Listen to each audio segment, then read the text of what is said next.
Pred začetkom razprav je sinodalne očete in ostale udeležence zasedanja nagovoril glavni poročevalec sinode kardinal Peter R.D. V predstavitvenem govoru je izpostavil izhodiščne točke razprav, ki bodo prihodnja 2 tedna potekale v sinodalni dvorani. Poudaril je, da je evangelij družine dobra novica o milosti, ki jo poklanja Sveti Duh po zakramentu zakona. Je nova priložnost dana šibkosti človeka, da jo sprejme in praznuje z veseljem in hvaležnostjo, tako na osebni kot na skupnostni ravni.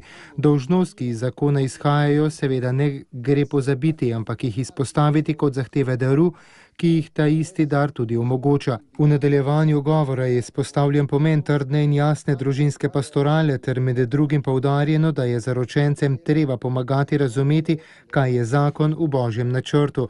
Mnogi se namreč poročijo, ne da bi v celoti dojeli, da zakramentom zakona pred Gospodom prevzamejo odgovornost za sprejemanje in darovanje življenja brez pogojev in zavedno. Glavni poročevalec je dotaknil tudi vprašanje družine kot protagonistke evangelizacije, pastoralnega delovanja v kriznih situacijah in težav v družini.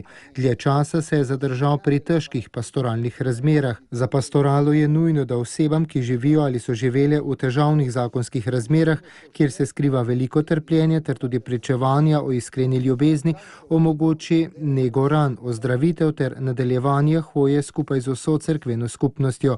Kardinal R.D. je v nadaljevanju še pojasnil pomen usmiljenja kot osrednje teme Božjega razodetja, zatem pa spregovoril o civilni poroki in skupnem življenju neporočenih parov, kar je opredelil kot novo področje današnje pastorale družine. Tudi v razmerah, ki so na prvi pogled daleč od evangeljskih kriterijev, cerkev mora videti priložnost, da stoji ob strani osebam z namenom, da bi jih pripeljala do zavestne, resnične in pravilne odločitve glede njihovih odnosov.